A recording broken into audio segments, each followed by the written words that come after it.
శుక్లాంబరధరం విష్ణుం శశివర్ణం చతుర్భుజం ప్రసన్నవదనం ధ్యాయేత్ సర్వవిఘ్నోపశాంతయే.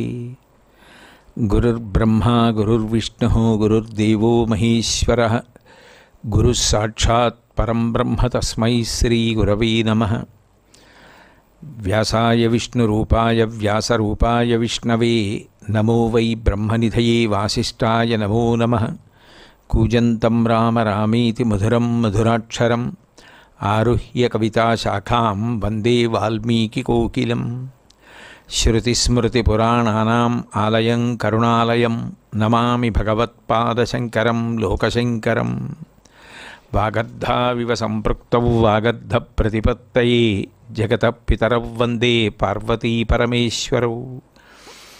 సూక్తిం సమగ్రయతున స్వయమేవ లక్ష్మీః శ్రీరంగరాజమహిషీ మధురైఃకటాక్షైః వైదగ్ధ్యవర్ణగుణగుంభనగౌరవైర్యాం కండూలకర్ణకుహరాः కవయోధయంతి.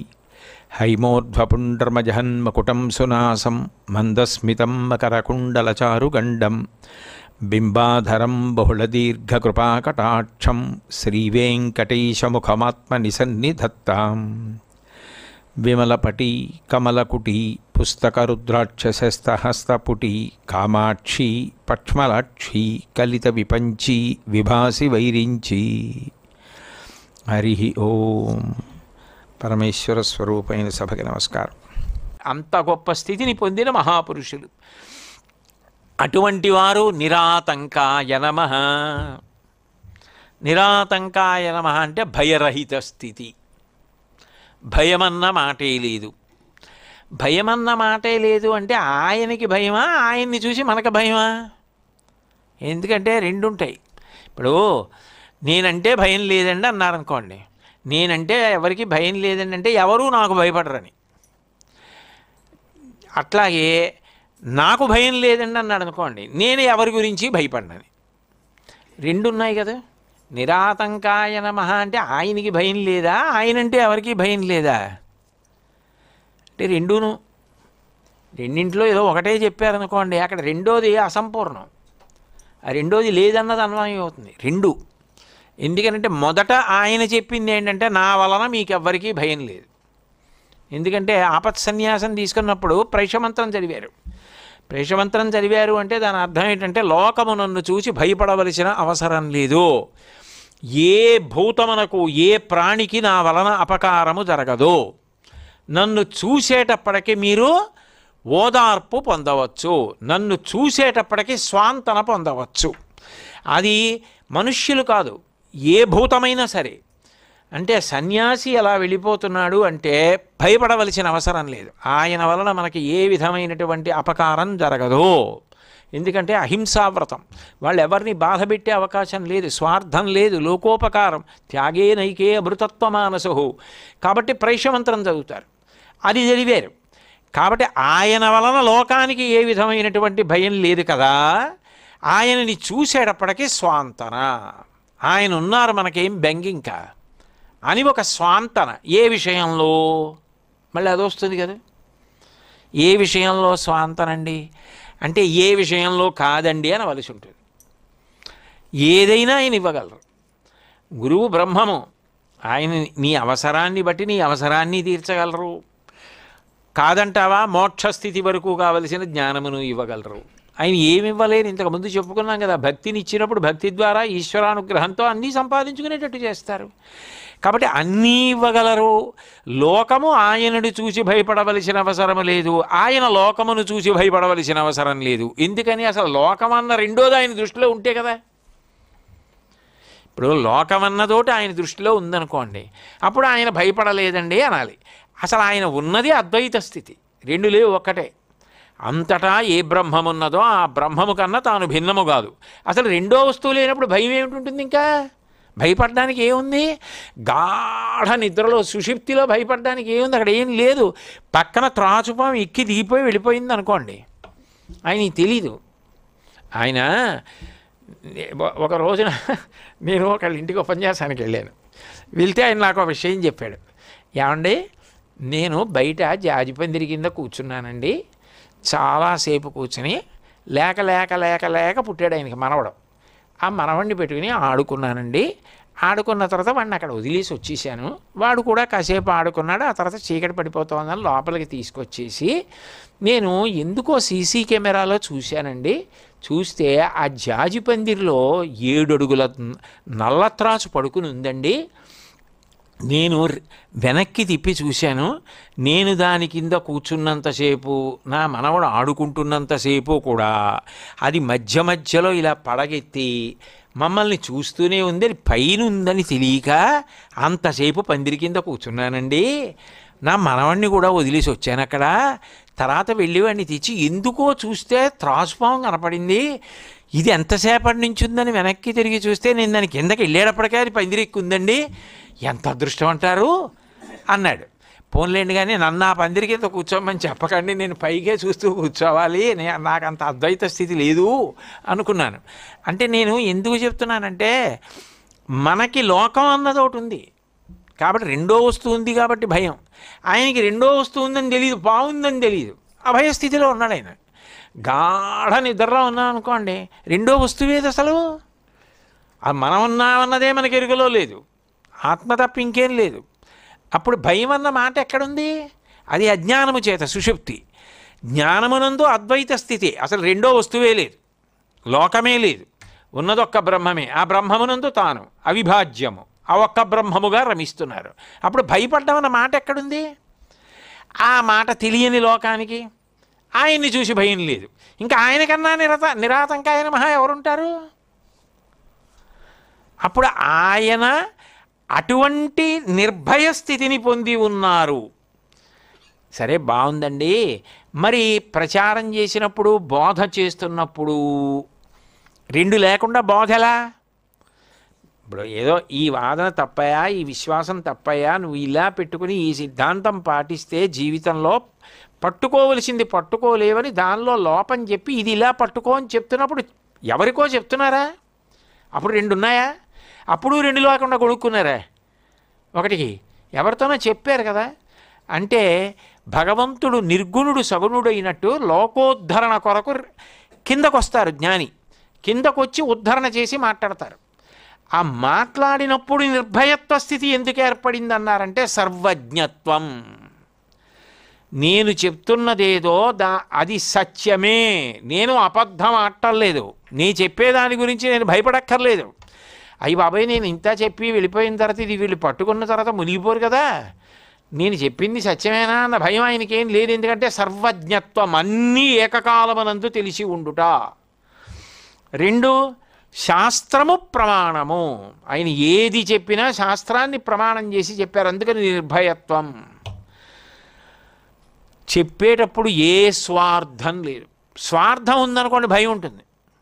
ఎందుకంటే ఇది చెప్పిన తర్వాత ఇస్తానన్నది ఇస్తాడంటారా, లేకపోతే ఇద్దాం అనుకున్నాను కానండి ఏదో కొద్దిగా తేడా వచ్చింది ఇవ్వలేకపోయాను, ఇప్పుడు కొంత ఇస్తాను మళ్ళీ తర్వాత మీకు పంపిస్తానులేండి అంటాడా అనో భయం ఉంటుంది.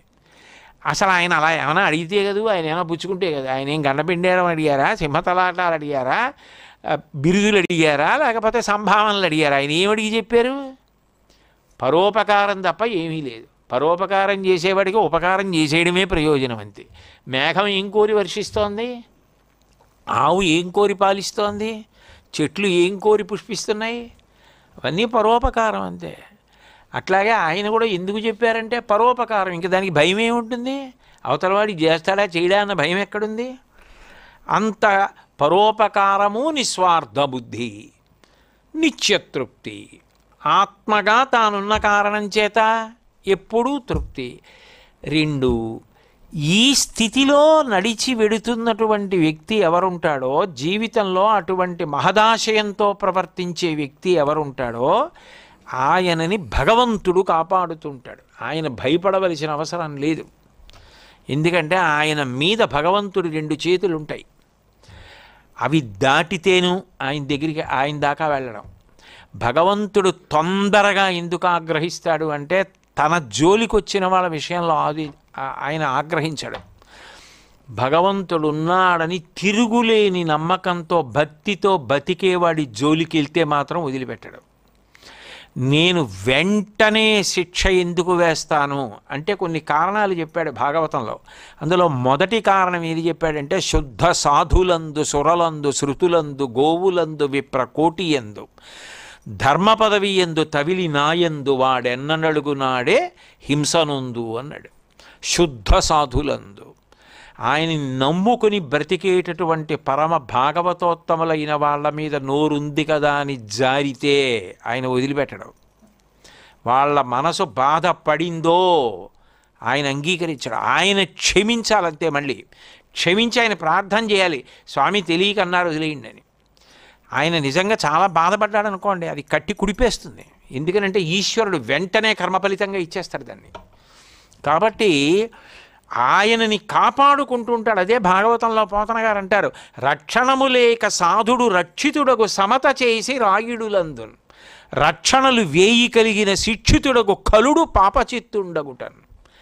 ఆయనకి సమబుద్ధి ఉంది, ఆయన అంతటా బ్రహ్మమును చూస్తున్నారు, ఆయన అసలు ఎవ్వరిలోనూ భిన్నభావంతో లేరు. అది సమతామూర్తి, అంతటా ఒకే భావన. అందుకే రక్షణము లేక సాధుడు రక్షితుడకు సమత చేసి రాయుడులందున్. అంతటా బ్రహ్మమే, బ్రహ్మము కానిది లేదు. ఆ స్థితిని పొందలేకపోతున్నవాడు జీవుణ్ణి అనుకుంటున్నవాడు ఎవరున్నారో వారి కోసం కిందకొచ్చి ఆయన్ని కూడా స్థితి అందుకొమ్మని బోధ చేస్తున్నారు ఆయన. అప్పుడు రక్షణ ఎవరు చేయాలి? అటువంటి సాధుపురుషుణ్ణి.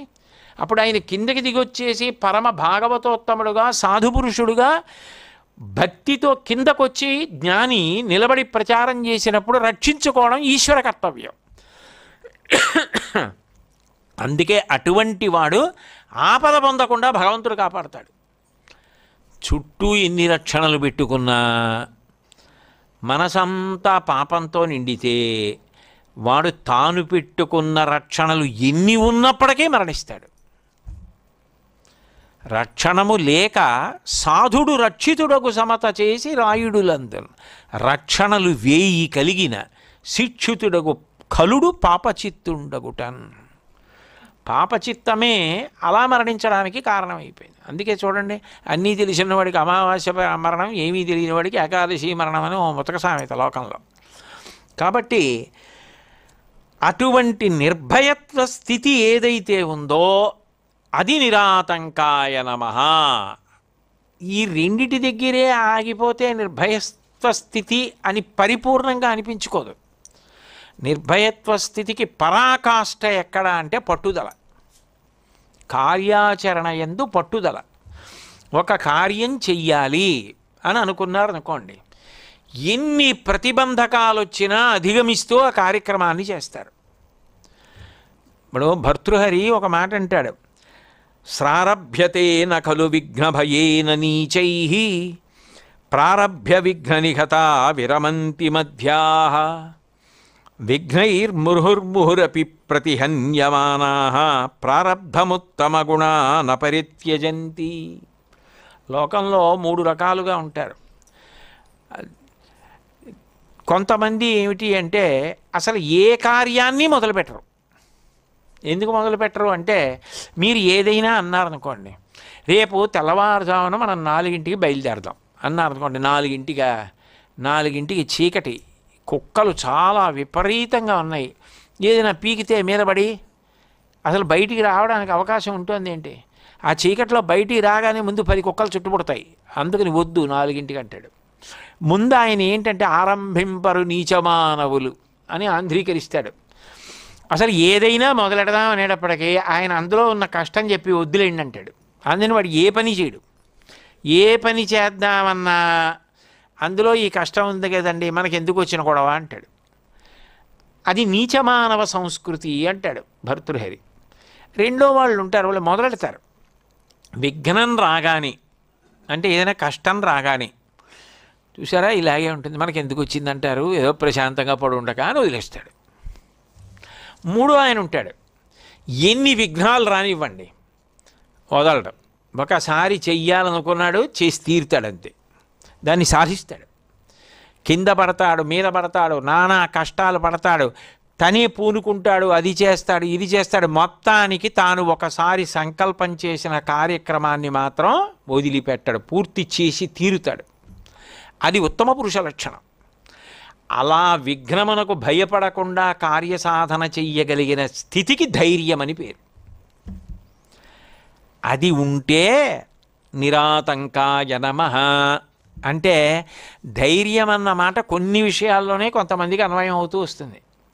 అసలు ఆ ధైర్యం అన్న మాట ఎన్ని రకాలుగా అన్వయం అవ్వాలో అన్ని రకాలుగానూ అన్వయం అయిపోయిన వారు ఎవరైనా ఉంటే శంకరాచార్యుల వారు ఒక్కరే. ఎప్పుడు ఆయన్ని చూసి లోకం భయపడదు, లోకాన్ని చూసి ఆయన భయపడడానికి ఆయనకి లోకం వేరుగా లేదు.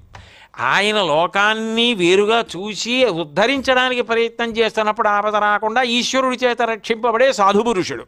ఆయన కార్యక్రమాన్ని మొదలు పెడితే విఘ్నానికి భయపడి విడిచిపెట్టినటువంటి ధైర్యశాలి. కాబట్టి నిరాతంకాయ నమః, అంతటి మహానుభావుడు సుమా అని చెప్పి నిస్సంగాయ నమః, ఆయనకి సంగము లేదు. ఇవన్నీ ఏంటంటే ఒక వ్యక్తి యొక్క అద్భుతమైన వ్యక్తిత్వాన్ని, అసలు ఇన్ని కోణాల్లో ఇటువంటి వ్యక్తి ఒకడు ఉండే అవకాశం ఉందా? ఇప్పుడు శంకరాచార్యుల వారిని పక్కనెట్టేయండి, ఈ 108 నామాలు చెప్పేసి ఆ 108 నామాలకి ఉండే లక్షణం చెప్పేసి ఇలాంటి వారు ఎవరైనా ఉంటారా అండి అని అడిగాను అనుకోండి, ఆ ఊరుకుందరు అని వెళ్ళిపోతారు.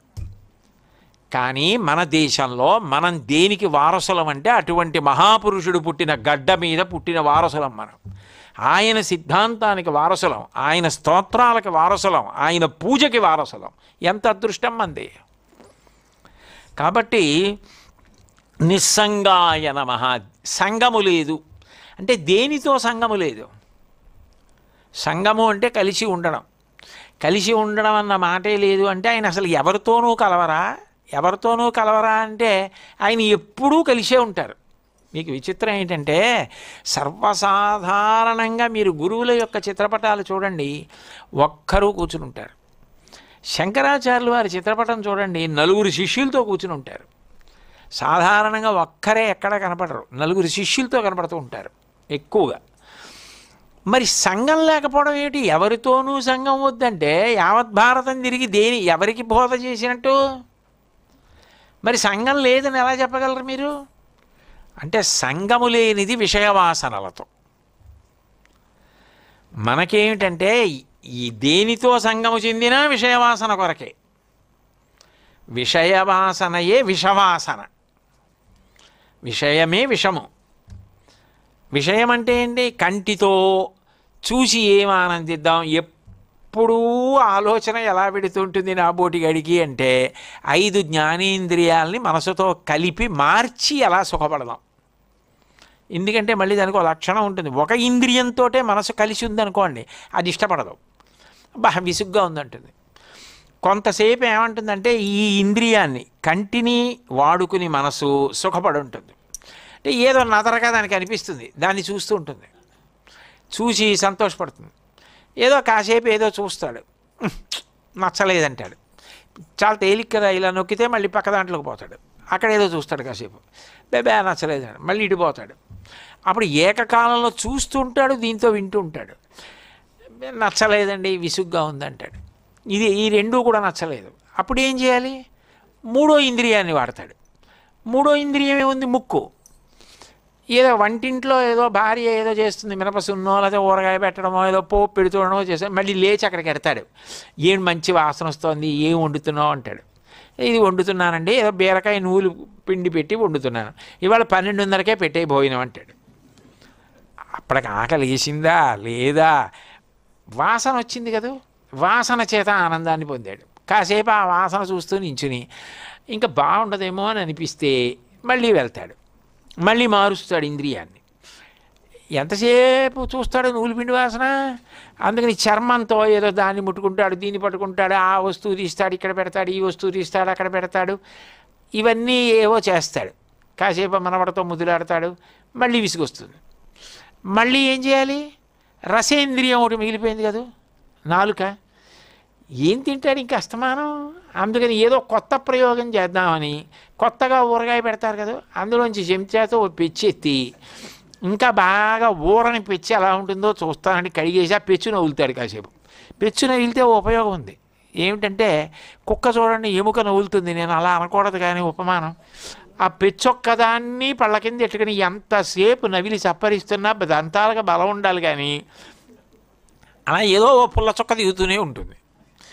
అలా కొంతసేపు అవుతుంది. ఆఖరికి అది ఎంత పీచ్ అయిపోవాలో అంత అయిపోయిన తర్వాత దాన్ని వదిలేస్తాడు.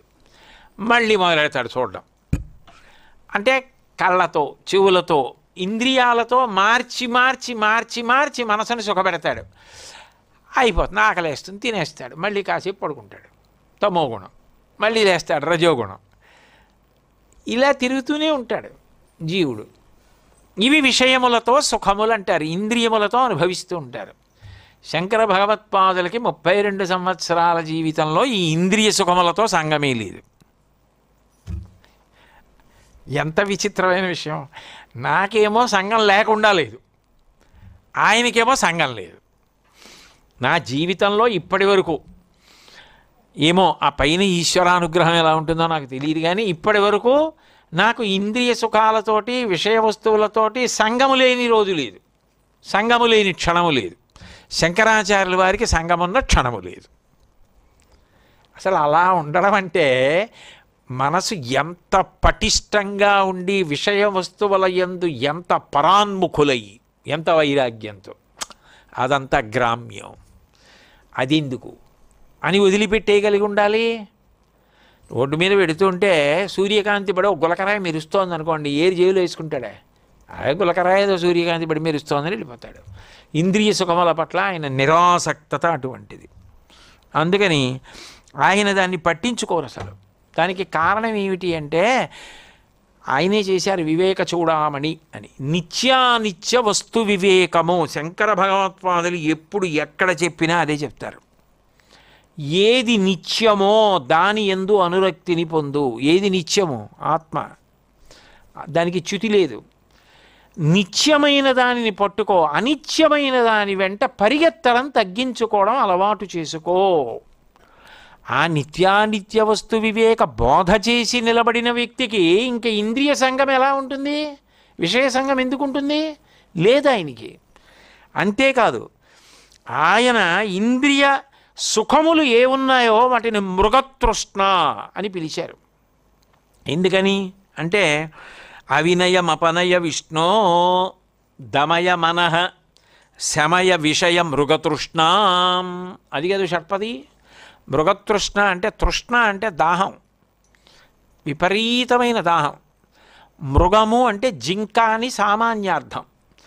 మృగము అంటే సాధారణంగా ఏదో పులులు సింహాలు అవి కూడా మృగాలు అంటారు, కానీ మృగము అంటే సాధారణంగా జింకని చెప్తారు. ఆ ఎడారిలో దూరంగా సూర్యకాంతి ప్రతిఫలించి పెద్ద నీటి పడియ ఉన్నట్లు కనపడుతుంది. ఈ దాహంతో ఉంటుంది లేడి. అది ఏం చేస్తుందంటే ఆ దూరంగా నీరు ఉంది, తొందరగా వెళ్ళి తాగుదామని పరిగెడుతుంది ఆ ఇసుకలో, ఎండలో.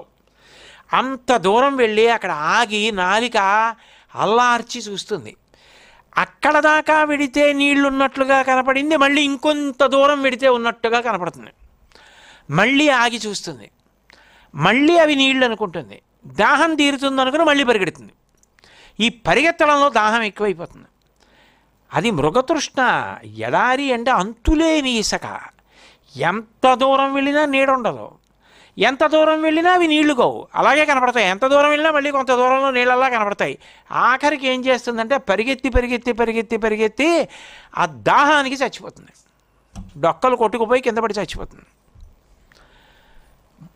ఇంద్రియముల చేత పొందేటటువంటి సుఖములు మృగతృష్ణలు సుమా అని శంకరాచార్యుల వారే ప్రతిపాదన చేశారు. అటువంటి మృగతృష్ణ వెంట ఎన్నాళ్ళు పరిగెడతావు, ఎన్నాళ్ళు పరిగెత్తి అది సుఖం అనుకుంటావు. అది సుఖం సుఖం అని నువ్వు అనుకున్నది ఏదో అది నీకు కొంత మోతాదు మించి అనుభవిస్తే నీకే దుఃఖంగా అనిపిస్తుంది. ఎంత ఏమిటి అనుభవిస్తావు అది అనిపిస్తుంది నీకే. దుఃఖం అనిపించిందే మళ్ళీ వారం పోయేటప్పటికి సుఖం అనిపిస్తుంది. కాబట్టి అది శమయ విషయ మృగతృష్ణ. విషయములు మృగతృష్ణలు అని లోకానికి ప్రబోధం చేసిన మహాపురుషుడైన పైగా ఇంద్రియములకు లౌల్యం ఉంటుంది. లౌల్యం అన్న మాటకు అర్థం ఏంటంటే లల్ అన్న ధాతు ఎక్కువ వేశారనుకోండి, ఎప్పుడైనా వేస్తే దాని అర్థం ఏంటంటే విషయ సుఖములను చెప్తున్నారు అట, దాని ఎందు మగ్నమైపోయాడు అనుకోండి, లల్ ధాతు వేస్తారు. రామాయణం సుందరకాండలో పిబ విహర రమస్వ భుంక్ష్వ భోగాం ధన నిచయం ప్రదిశాంచి మేదినీంచ మయి లలనే యథాసుఖస్త్వం త్వయి చ సమేత్వ లలంచ బాంధవాస్తే అంటాడు రావణాసురుడు. పిబ విహర రమస్వ భుంక్ష్వ భోగాన్ ధన నిచయం ప్రదిశామి మేదినీంచ. తిను, తాగు, తిరుగు, అనుభవించు. ఏమిటి శాస్త్రం, ఏమిటి ధర్మం, ఏమిటి పిచ్చి నీకు? యవనం పోతే మళ్ళీ తిరిగి వస్తుందా? యమనం యతివర్తతే యదతీతం పునర్నైతి శ్రోత్ర శీఘ్రమపామివా. ప్రవాహంలా వెళ్ళిపోయింది, మళ్ళీ వెనక్కి రమ్మంటే వస్తుందా? వెళ్ళిపోయిన కాలం వస్తుందా? యవనం పోతే వస్తుందా? అనుభవించు. మయి లలనే యథా సుఖత్వం తైచ సమేత్వ లలంతు బాంధవాస్తే అంటాడు. లల్ ధాతు ఎక్కువ వేశారు అంటే ఇంద్రియ భోగాల గురించి చెప్తున్నారని గుర్తు. ఆ లౌల్యము, ఇంద్రియములు ఏం చేస్తాయంటే లౌల్యమును పొందుతాయి. లౌల్యం అంటే దానివల్ల నిజమైన సుఖం ఏమీ ఉండదు, కానీ సుఖమన్న భ్రాంతిని కల్పించి తిప్పి తిప్పి చంపేస్తాయి. అది ఒక్కొక్క దానికి ఒక్కొక్క ఇంద్రియము బాగా చేస్తే ఆ జాతి పోతూ ఉంటుంది. ముకుందమాలలో కులశేఖర ఆళ్వార్ దాని గురించి ప్రతిపాదన చేస్తారు.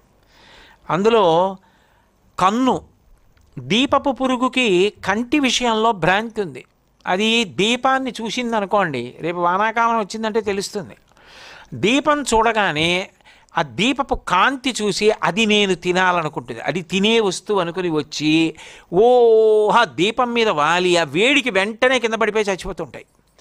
కిందంతా పరుపేసినట్టు చచ్చిపోతాయి దీపపు పురుగులు.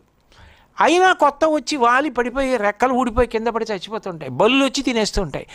బల్లులు తినేస్తున్నాయి, అన్నింటికి రెక్కలు ఊడిపోయాయి, అన్ని కింద పడిపోయాయి, అన్ని చచ్చిపోయాయి, నేను తినడం ఏంటి అని వెనకనున్న దీపపురుగు అనుకోదు. ఒక్క కంటి విషయంలో భ్రాంతి కలిగితే దీపపు పురుగుల జాతి నశించిపోయింది దీపాన్ని పట్టుకుని. ఇక రెండవది చెవి, లేళ్ల జాతి పోతుంది. ఎందుకని అంటే ఏదో కొద్దిగా అది తినే ధాన్యమో ఏదో చల్లేసి పైన వల వేసేస్తాడు. అది ఏమిటంటే కింద వలని చూసిందనుకోండి, ఎందుకు చిక్కుకుంటుంది? వల ఉందని తెలుసుకుంటుంది. అందుకని వేటగాడు ఏం చేస్తాడంటే చెట్టు ఎక్కి కూర్చుని పాట పాడతాడు. దానికి శ్రవణేంద్రియ లౌల్యం. దానికి ఏమిటంటే మంచి పాట వినపడితే చాలా సరదా.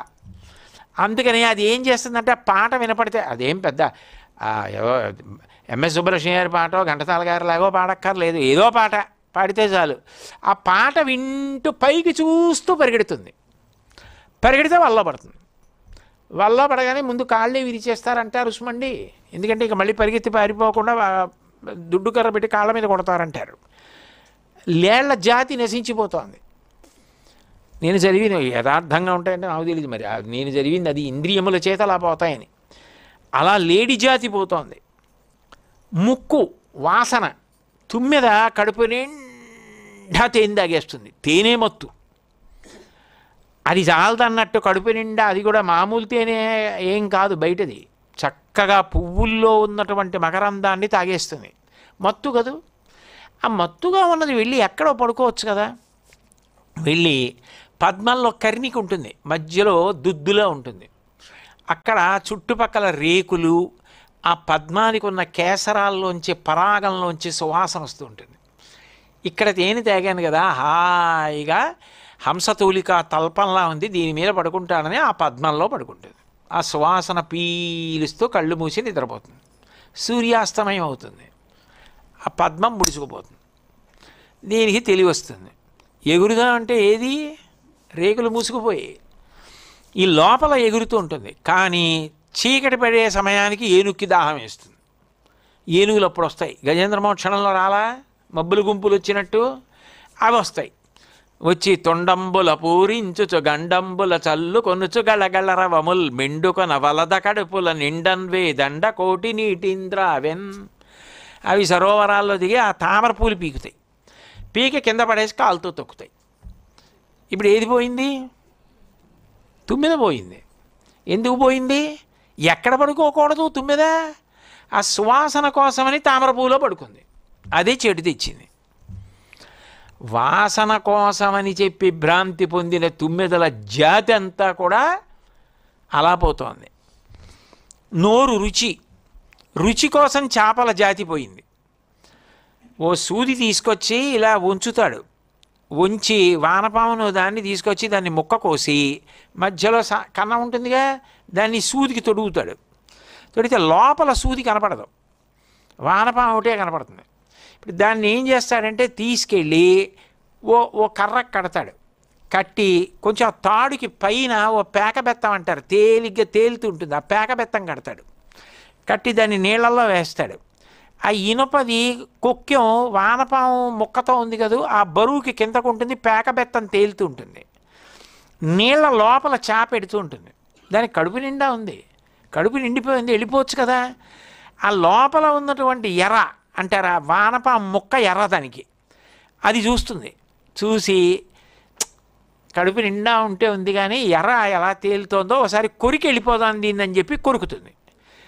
పైకి వానపాము ఉంది, లోపల సూది ఉంది. ఆ సూది ఏం చేస్తుందంటే పైన అంగిడికి గుచ్చుకుంటుంది. గుచ్చుకుపోగానే కొట్టుకుంటుంది, కొట్టుకోగానే పైన పేకబెత్తం కదులుతుంది. కదలగానే కర్ర పట్టుకున్నవాడు ఇలా అంటాడు. అనగానే సూదికి గుచ్చుకున్న చేప కూడా పైకి వచ్చేస్తుంది. భూమి మీద పడిపోతే मछली जल का रानी उसका जीवन पानी हाथ लगा वो डर जाएगी बाहर लगा वो मर जाएगी. చచ్చిపోతుంది. ఏది తిందామనుకుందో అది తినబడింది. నోటి లౌల్యానికి చేపల జాతి పోయింది. రుచి లౌల్యానికి నాలిక ఉన్నందుకు ఆ రుచి అంటే రుచి కోసమని చేపల జాతే పోతోంది. స్పర్శ ఏనుగు, ఏనుగుకేమిటి అంటే ఓసారి ముట్టుకుంటే చాలు దానికో సంతోషం. సుందరకాండలో కొంతమంది రాక్షసుల గురించి వర్ణిస్తారు మహర్షి. అలా ఏం చేస్తారంటే ఏనుగుకి పెద్ద గొయ్యి తీస్తారు, తీసి పుచ్చిపోయిన కర్రలన్నీ దాని మీద పెట్టి గడ్డేసేస్తారు. అది భూమిలాగే కనపడుతుంది. అది దాని మీదకి ఎందుకు వస్తుంది ఏనుగు? దాన్ని పట్టుకోవాలంటే ఏం చేస్తారంటే ఆడ ఏనుగు బొమ్మ పెడతారు అక్కడ.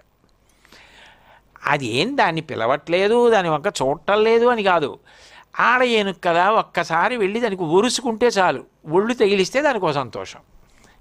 అందుకని మగ ఏనుగు ఏం చేస్తుంటే ఆ ఆడ ఏనుగు బొమ్మ అని కాదు, అది ఆడ ఏనుగు, ఓసారి వెళ్ళి నా ఒళ్ళు దాని ఒంటికి తగిలిద్దామని ఎక్కుతుంది. అసలే ఏనుగు అవి పుచ్చుకర్రలు విరిగి గోతులో పడుతుంది. ఏమీ బెటరు, ఏ నీళ్ళు కూడా ఇవ్వరు. ఆఖరికి అంకుశంతో కుంభస్థలం మీద పొడిచి పొడిచి బాధ తట్టుకోలేక ఇంత ఏనుగు కూడా మావటికి వశపడిపోతుంది. స్పర్శేంద్రియానికి ఏనుగు లొంగిపోయింది. ఒక్కొక్క ఇంద్రియానికి ఒక్కొక్క జాతి పోతోంది. కంటికి కంటి వలన దీపపు పురుగు పోయింది, చెవి వలన లేళ్ల జాతి పోయింది, ముక్కు వాసన కోసం తుమ్మెద పోయింది, నోటి కోసం చేప పోయింది, స్పర్శ కోసం ఏనుగు పోయింది. 5 ఉండి 5టి ఎందు ఉద్ధృతి ఉన్న నాబోటిగాడు కంటితోనూ లౌల్యమే, చెవితోనూ లౌల్యమే, ముక్కుతోనూ లౌల్యమే, నోటితోనూ లౌల్యమే, స్పర్శేంద్రియంతో లౌల్యమే. అంటే రా రా రా అని పిలుస్తూ ఉంటుంది ఆ ఇంద్రియం. దా అనుభవించు అనుభవించు అనుభవించు మత్తు. ఆ లౌల్యం ఏం చేస్తుంది అప్పుడు? ఇన్ని 5 ఇంద్రియాల లౌల్యం వదిలిపెట్టేస్తుందా? అసలు అటువంటి లౌల్యమన్న మాట ఆయన ఇంద్రియాల విషయంలో అన్వయమే కాలేదు శంకరాచార్యుల వారికి. అంటే అది ఎంత గొప్ప విషయం! విషయములను అనుభవించి తృప్తి పొందుదామనుకోవడం, అగ్నిహోత్రంలో నెయ్యి పోసి ఆర్పుదామనుకోవడం. అగ్నిహోత్రం ఆరాలంటే ఏం చేయాలి? నీళ్లు పోస్తే ఆరుతుంది. అట్లా అసలు విషయ వస్తువుల పట్ల పరాన్ముఖులై ఉండేటటువంటి లక్షణం ఉన్నవారు శంకర భగవత్పాదులు.